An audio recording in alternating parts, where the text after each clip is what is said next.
Listen, just one more thing. Hello there. Welcome to my review of episode 2 of season 7 of Columbo, Murder Under Glass. First broadcast on the 30th of January 1978 on NBC. It was written by Robert Van Scoik. Van Scoik was a TV screenwriter who worked almost exclusively in mystery shows, writing for The Defenders, Ironside and Cannon, as well as this episode of Columbo. His last work on TV was on Murder, She Wrote. This episode was directed by Jonathan Demme. Robert Jonathan Demme was born on the 22nd of February 1944 in New York. He began his directing career in the Roger Corman School of Low-Budget Filmmaking, before receiving critical acclaim and Oscar nominations for 1980's Melvin and Howard. It was between these periods that he directed this episode of Columbo, his only TV directing job before Melvin and Howard's release.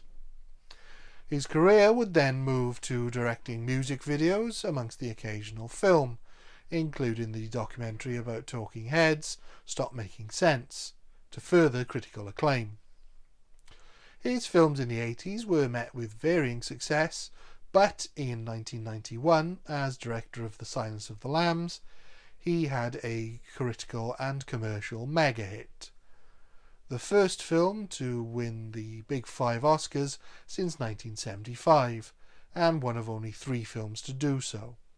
It also made nearly $300 million at the box office on a modest $19 million budget, and allowed Demme to pick his projects. He would go on to direct Philadelphia in 1993 and the remake of The Manchurian Candidate. He died on the 26th of April 2017. He was 73. The episode begins in Chinatown, where at a restaurant the patrons are watching Paul Gerard on a cooking show on television, talking about Japanese cuisine. In Japan, it is said meals are prepared for the eye as well as the palate. Gerard is played by Louis Jourdan. Jourdan was born Louis Robert Gendry on the 19th of June 1921 in Marseille, France. He began acting in the 30s, although filming of his first movie was interrupted in 1939 by the outbreak of World War II. Too young to fight, he continued to work as an actor in Italy. When ordered to make German propaganda films, he fled to join his family in France, where he started making movies again. His father was arrested by the Gestapo during their occupation of France, but escaped, and the whole family joined the French resistance. Soon after the war, he was offered a contract by David O. Selznick and began working in Hollywood. He would regularly argue with Selznick about the roles he was getting, and eventually moved to work for 20th Century Fox, working for them in 3 Coins in the Fountain, amongst others. His biggest hit at that time came in 1958's Gigi, and would go on to appear in dozens more films in the 60s, 70s and 80s, including as the villain in Bond film Octopussy, and on television would play Dracula for the BBC and appear in this episode of Columbo. He died on the 14th of February 2015. He was 93. The patrons are discussing Gerard, and they appear to be investors in him. One of them isn't happy, Vittorio Rossi, played by character actor Michael V. Gazzo. He then cuts to Gerard having some advertising photos taken before the session is ended by his assistant Eve Plummer, played by a returning Shera Danese. Once alone, it's revealed Gerard and Eve are having an affair, and he is using her for some shady dealings with his bank, which she is not too happy about. Why do I have to do that stuff at the bank? Because you must. I hate it. Banking is part of your job. It's underhanded. It then cuts to him preparing a fish, but not just any fish. The deadly blowfish he talked about on his cooking show, and he's preparing the deadliest parts, the ones you're supposed to carefully remove. But then this is an episode of Columbo.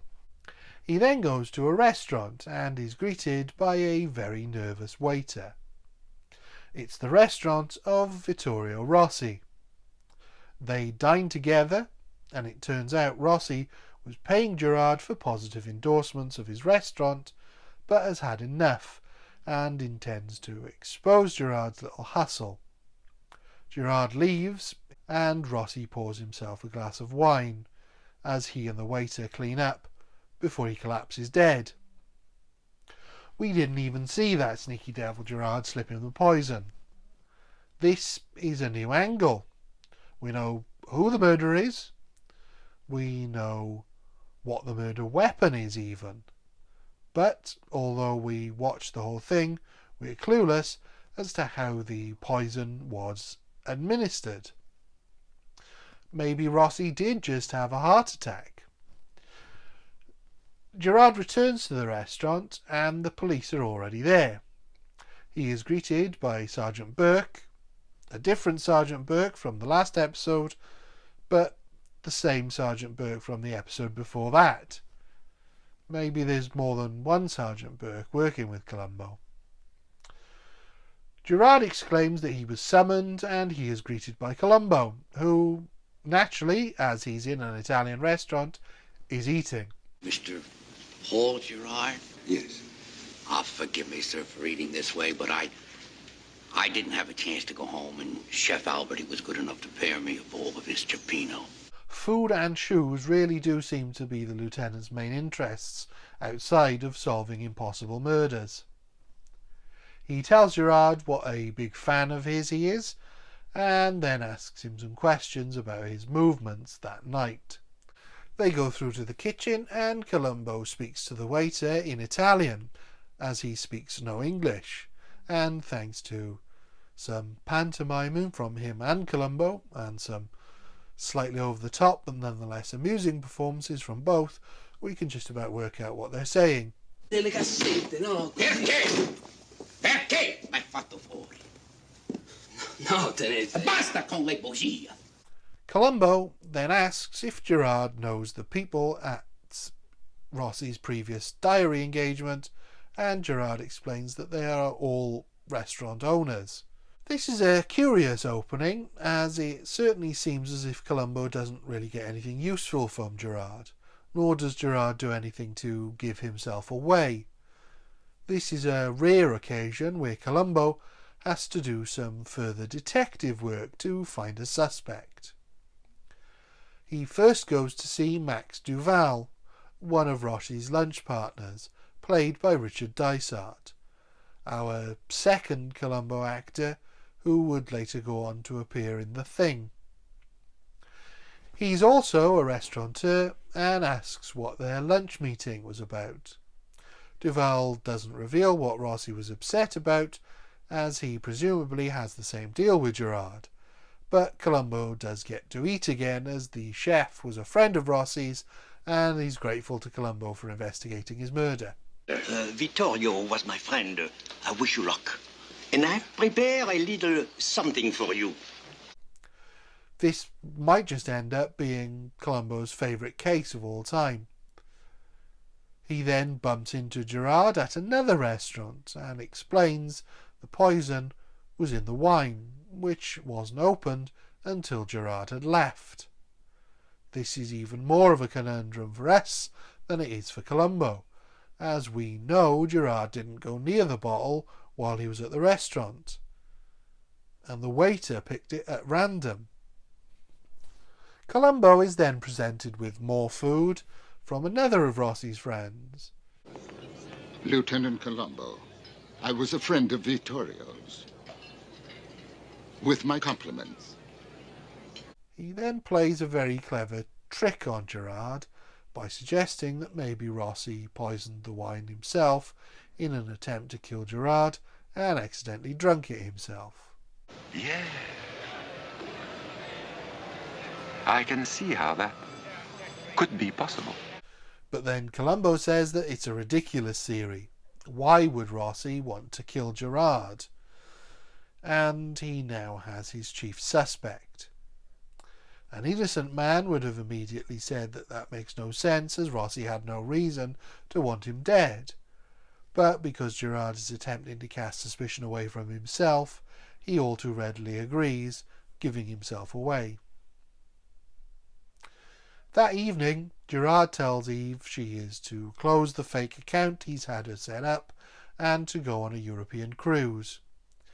As soon as she's gone, he gets the poison from its hiding place. Back at Rossi's, Columbo is reenacting the death to see if he can work out how the poison got into the bottle. In the process, he discovers cancelled checks from something called the Restaurant Developers Association for thousands of dollars. Then he wants to run through the whole thing again. He then notices the gas-powered corkscrew and suspects that the poison might have been in the corkscrew, so takes the gas cartridge. At Rossi's funeral, Columbo arrives and passes one of the checks around the mourners until he gets a reaction from Mr. Duval and the third lunch companion, Miss Choi.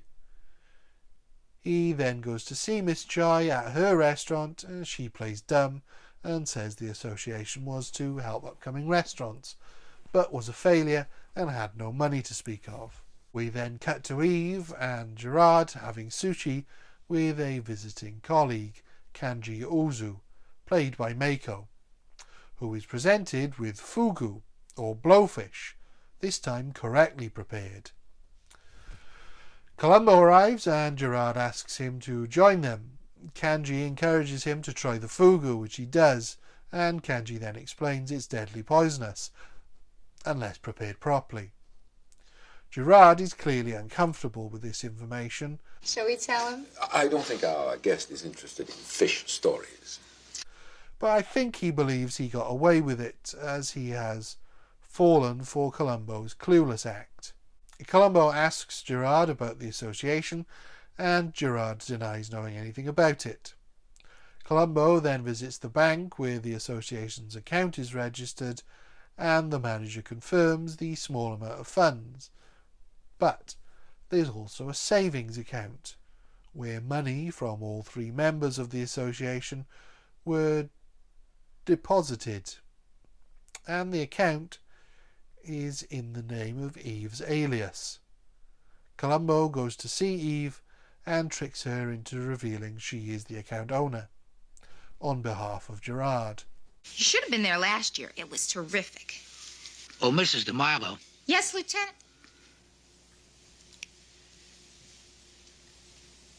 Columbo now knows everything, apart from exactly how the poison got in the bottle, as the lab tests on the gas canister he took came up negative. Back at Rossi's, Columbo is in his tux again, trying to work it out. And eventually, inspiration hits him, but he keeps it to himself. He then goes to a food writers' banquet Gerard is attending, and in an immense escalation of the eating Columbo had been doing throughout the episode, he indulges completely. Gerard makes a speech presenting a posthumous award to Rossi. His waiter nephew collects the award and asks Columbo to translate. Eve arrives, much to the puzzlement of Gerard. Columbo announces to the whole room that within 24 hours he will have arrested the murderer of Rossi. This is not the usual behaviour of Columbo, so he's clearly setting his trap. He invites Gerard to cook with him the next day at Rossi's restaurant, and Gerard agrees, preparing more poison. The next day, Columbo is preparing food, showing off Falk's own cooking prowess, and Gerard arrives and they cook together as Columbo explains the murder motive, means and opportunity, teasing Gerard with the information without revealing how the wine was poisoned. Meanwhile, it would appear Gerard is planning to poison Columbo in the same way. It's teased out over a similar period as we saw in the previous episode, but the way it's done here works much better, as Columbo holds no sympathy for this killer, and so it makes sense that he would toy with him. And we still have the mystery, making it much tenser.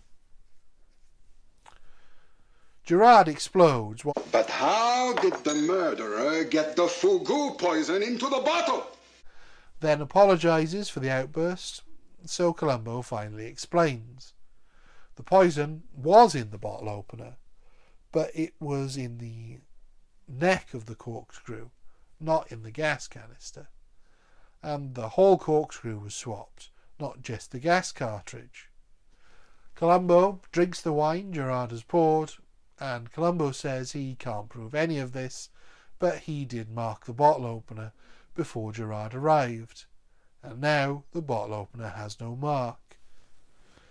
He warns Gerard not to drink his glass of wine. You switched the openers again, but I switched the glasses. Gerard is now holding the poisoned wine. Columbo also reveals he knew Gerard did it as soon as he arrived at the restaurant on the night of the murder. If he was innocent and had discovered Rossi had been murdered by poisoning, it would have made more sense if he had gone straight to the hospital, not the crime scene. You didn't even ask to have your stomach pumped, Mr. Gerard. That's the damnedest example of good citizenship I've ever seen. This is yet another strong episode. It's got a clever plot, good characters, its own mystery elements, and a lot of humour. It has a few problems though. The motive is a little weak. Gerard is being unethical, but not criminal in taking money from the restaurateurs, so as long as he's paying the correct taxes on those earnings, he doesn't really have much to lose if Rossi makes it public. He can either deny it or just say that his endorsements were no guarantee of success for the restaurant unless the food was actually good in the first place. It's not really any different from the sponsorship deal we meet him doing at the start of the episode. Certainly not enough reason to kill over. Also, how Columbo finds out about the type of poison is incredibly contrived. It suggests that Columbo is not clever enough to know about it, and Gerard is stupid enough to serve it, for no reason, to his guest during a murder investigation. Watching Columbo do some detective work is a highlight that we don't always see, and his interactions with Gerard are great. But at the end, he admits to not liking Gerard, and I feel this is something Columbo shouldn't ever say. It should be revealed in more subtle ways. The episode's also quite forgettable, and I can't really explain why, as it has all the makings of a very strong episode, it just doesn't stay with you. I guess it's a delicious meal, but one that leaves you hungry. And for those reasons, I think this one has to be a 4 out of 5. Thank you. Goodbye.